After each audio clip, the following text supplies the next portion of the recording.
We are back at EBN Speaks, and we have Kid Laroi in the documentary pleading, tell me why it's so hard to say goodbye. He had to unfortunately say goodbye to Mr. Juice Wrld across from it. The man was sitting across from Juice Wrld when Juice Wrld had a fatal seizure and passed away.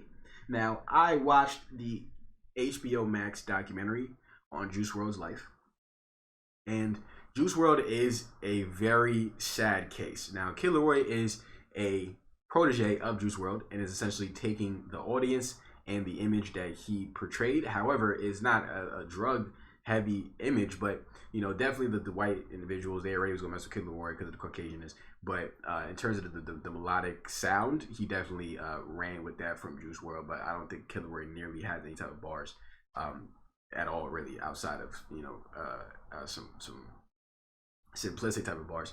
But Kid Laroi definitely makes more popish type of music. You can debatably say that Juice Wrld was teetering from pop and hip hop and whatnot. But if we want to know, Kid Laroi is wondering, you know, what he's belting, tell me why it's so hard to say goodbye. And when I get inside, you know, when them drugs got inside Juice Wrld's body, it wasn't looking too good.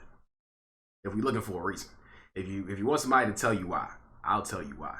That man was a drug addict. Now, R.I.P. Juice Wrld, right? But I'm not a person that's gonna hold my tongue. I like to give my opinions and tell you the real. Now, Kid Laroi, we see him in the documentary. We see him pre $20,000 teeth and post $20,000 teeth and curly hair. This man looked like Scooter Braun got to him good. Scooter Braun let him know, boy, you need to get them jagged edge teeth out your mouth. Put these nice veneers in them Jones because you looking crazy. You know what I'm saying? Let your hair grow out. Now the Caucasian woman, they gonna run a rub up on your chest. They gonna like you. You know what I'm saying? Because he went from a pretty unattractive looking dude to, you know, he look like he can pull some women now. That's why he put out a whole project talking about F love. You know what I'm saying? Now he might not get love nowadays, but you could definitely get somebody to sit on the meat. You know what I'm saying? He could definitely get a girl to sit on the donkey stick at this point. You know what I'm saying? Back then they didn't want me. I could tell why they didn't want you. I ain't gonna lie. You had the jagged edge teeth. You know, they was doing the shark tail. Your teeth was telling the shark tail. It was going up, down, left, right. I ain't gonna hold you. You know what I'm saying? You definitely need them veneers, but you got them. So, you know, these jokes are only because you got the teeth. So you look good now. You know what I'm saying? Like I said, I'm sure you can get a couple ladies to sit on the donkey stick. You feel me? But prior, you couldn't. But once again, going back to if you need somebody to tell you why you lost your protege, that man was a drug addict. Now, I need a lot of people to listen to this message. Stop being yes men for drug addicts. Now, there was a part of the documentary where you could see that Allie was, it was told by the videographer, I believe, and a personal assistant, that Allie would get into arguments with Juice Wrld because she's like, yo, put the lean down, right? But I gotta keep it stacked. By the time it got to the point where you're trying to tell him to stop drinking lean, you have already enabled him to do this and to be this person because you were also doing it. There's parts of the documentary where she is sniffing coke.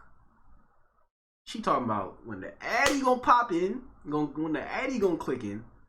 Juice Wrld, nah, this clip was crazy. I ain't gonna lie. Juice Wrld was fried. He was trying to tell a story about when he made All Girls Are the Same. His girlfriend Allie is already fried, asleep. Talking about she gonna be Miss Jared Higgins, Miss Allie Higgins. Juice Wrld already fried. He fell asleep while he was talking and telling the story, right? Man woke up and he goes to his bag. I'm like, what is he about to get from the bag, right? Man pulls out some pills, right? The Perk 30, leaning. Loaded them leaning. Pull up, fold up. This man, Juice, used to pull fools in soda can bottles. This man was a certified drug addict. Like, he woke up, got the Perk 30, chopped that bill up, asked the homie recording if he wanted a Perk 30. The homie recording took the Perk 30. And then he proceeded to sniff that joint after he was given $1 or 20, whatever it was. It wasn't $1. It was some type of non-American money. And the man sniffed that joint, and he was back on cloud 12 after he was already fried. The whole documentary. Now, I don't know if this is what their intention was, but it made this man look like a drug addict. Like, he was constantly.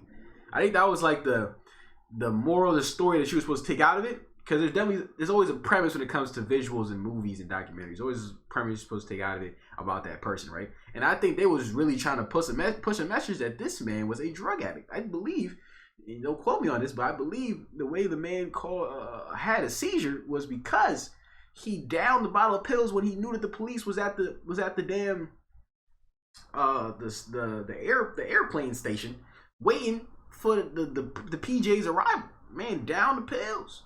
Man had the scrap on him. Over 70 pounds of marijuana. That's a lot of marijuana. You know what I'm saying? But the people around him had enabled him to do this for a very long time, right? And Ali, I commend you for telling the man, stop with the lean, with the woo. He definitely had a lean gut, but you were also very much enabling him because you can't tell somebody to stop doing something that you're already doing. Now, you didn't do lean, but you were also a heavy drug addict. They were both the king and queen of drug abusing. It's hard to take advice from somebody that you see is also abusing drugs.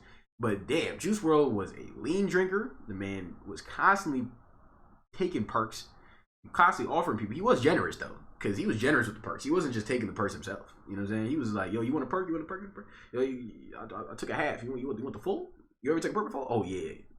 You finna go crazy. You know what I'm saying? Like, Juice was a drug addict, my G. Like, and I had to keep that 100, bro. And there was a lot of people around him that was enabling him and also enabling themselves, because whenever he would offer them a perk, they would take it.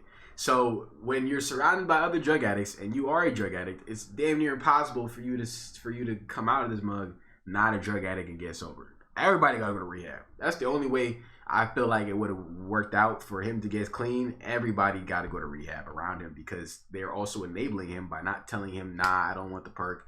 You got to stop the perks too. Like, there was just so much going on. But at the same time, it's sad because a lot of these artists, they get their talent from the drugs. Like, they be off a perk 30, a perk 60, a perk 120, because this man apparently was popping like 20 pills a day. So he was off a perk 500,000. He was off a perk 600,000. You know what I'm saying? Like, this man was in the skies constantly. That's probably, he said I feel like a genie or something like that. Like, he could, a psychic, like he would see the words for it. He said them. Maybe it's the drugs. The man was taking pills from 5th grade. He was diagnosed with ADHD from 5th grade. So that also is very much an important thing. And he said he's gonna write a book on that. And somebody should write a book on that. If not Juice WRLD or someone else, another entertainer, rapper goes through that where they was diagnosed with ADHD from a kid. That's crazy. You got a child in 5th grade taking pills for ADHD. Like, damn, that's crazy.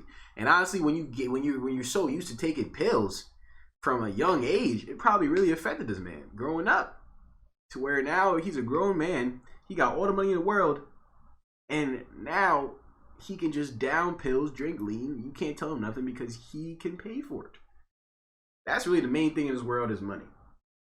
Once you have the money, you can literally do anything you want, and it'll just enhance whoever you was before you had money. The man was a drug addict or taking drugs prior to having money, and then with the money, took more drugs and doubled down. You know what I'm saying? So if we're looking for a reason, we're looking for a real scapegoat, and you need somebody to tell you why. Blame them doctors that diagnosed this man with ADHD and gave him pills at 5th grade. Damn. What's going on with y'all? Somebody investigate them mugs. Ladies and gentlemen, my name is Taylor Elajas. Make sure you go ahead and subscribe to EBN Music Media. Check out the rest of the videos in the EBN Speaks playlist. Definitely turn on that post notification bell so you know every time we drop a new video. Subscribe to Taylor Elajas Vlogs for more travel vlogs, hotel reviews, story times, things of that nature. Smash the follow button on the Taylor Elajas Instagram. And last but not least, make sure you go ahead and check out the EBNTV Roku channel. If you have a Roku device or a smart TV, over 10 plus hours of all original EBNTV content will pop up. Ladies and gentlemen, my name is Taylor Elajas, and you're watching EBN Speaks.